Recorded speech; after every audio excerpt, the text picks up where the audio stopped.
Alright. This is in response to Kymlee's critical thinking number 5. That was a good one, Kim. By the way, they all are good, but I'm going to go ahead and, like you, dive right in. Does boredom lead to trouble? Boredom is tricky. Actually, a lot of these things are tricky that you ask here, but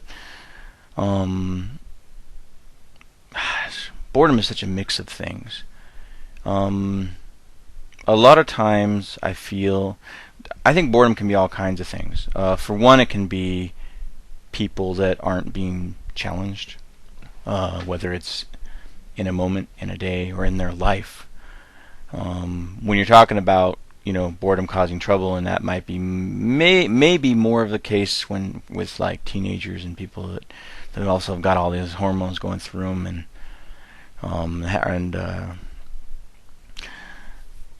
but like I said, I think boredom can be lots of things. One thing is, like I said, if people aren't engaged or don't have something in their life that really engages them.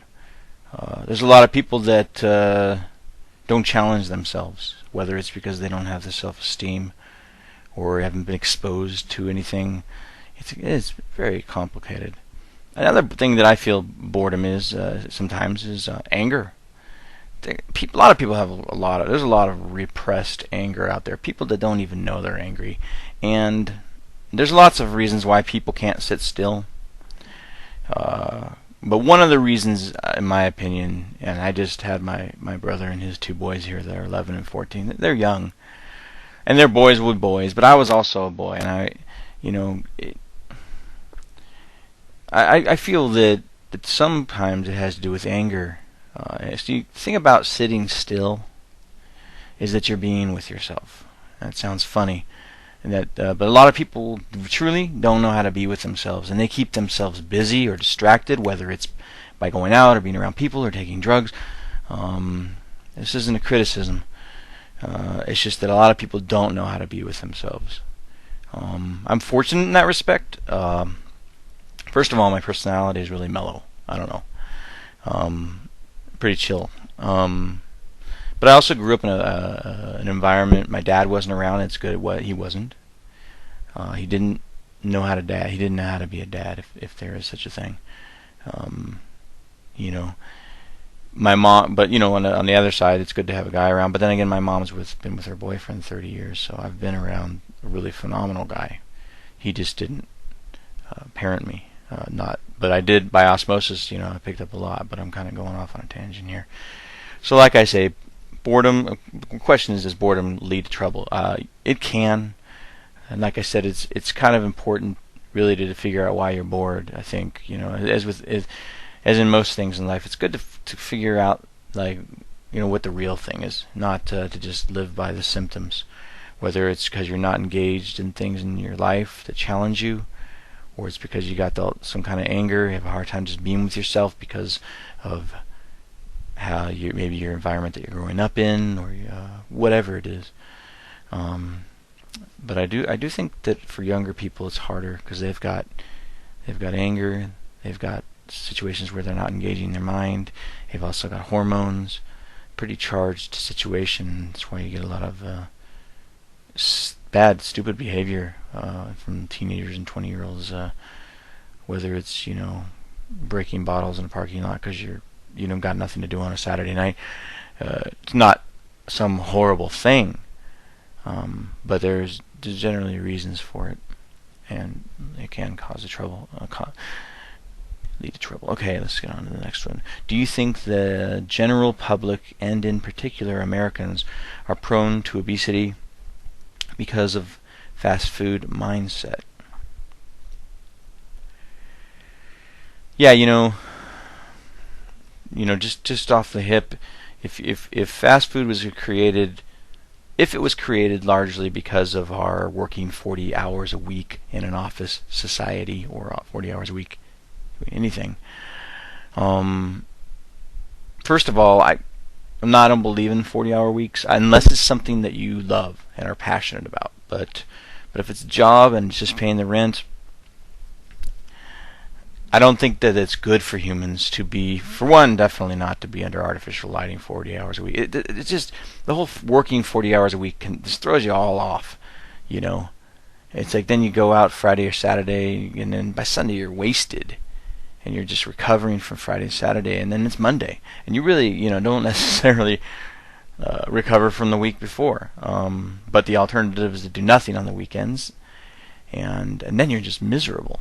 So anyway, I connect the whole fast food. If like I say, if fast food is largely from the whole fact that you work 40 hours a week, you don't have a lot of time, especially single people. Like a lot of single people don't like cooking for themselves. For one, it's kind of depressing.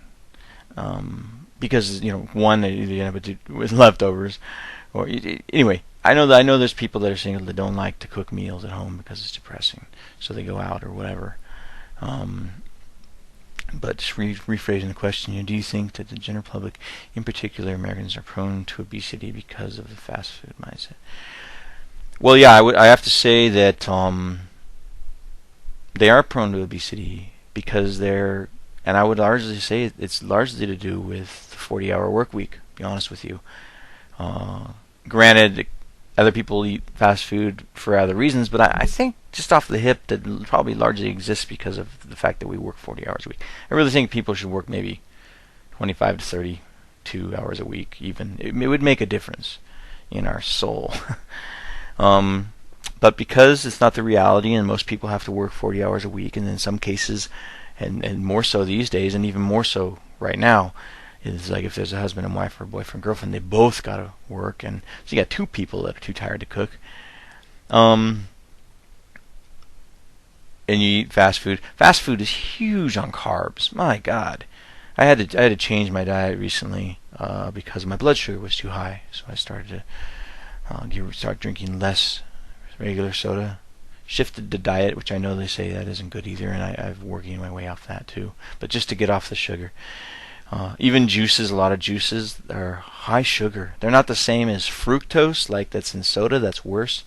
But juices aren't that great either. I know a lot of people think that juice is some real healthy thing. Really, vegetables, in particular greens, but vegetables and meats, proteins are really, I think, are the main thing. Fruit, if you're going to have fruit in your diet, it does have benefits, but I think you need to monitor the amount that you have. That said, I mean, like it's insane. Like one of the things is I try not to eat too much fast food now, and this sounds funny, but like I'll order a burger sometimes just because I need to not be doing the healthy thing. I'll order a burger from like McDonald's or whatever. I'll just eat the burger and the lettuce and the tomato and even the cheese. You have any idea how many carbs are in the bun? It's insane. You can almost, I would say that removing the bun, it sounds funny eating a burger without a bun, but when you're on when you're used to eating healthier stuff, just a burger tastes good, from like McDonald's or whatever, but you don't have to eat it, but I have to tell you that removing the buns is makes it like 60% healthier, and that's pretty insane. So every 2, 3, 4 weeks, I'll just get a burger and eat, like I said, the burger, the lettuce, and everything else. And if you check out carbs, because carbs gets converted into sugar, and sugar gets converted into fat. Carbs are, in my experience, carbs are often worse than just things that are like fattening, like cheese and things. It's really complicated. So I'm not going to go any further with that. I will say yes, but I would blame it largely on the 40-hour work weeks. I think that's where most of that. I think people are just tired or lonely or whatever, and a lot of that stems from working too many hours. That is really hard on the soul.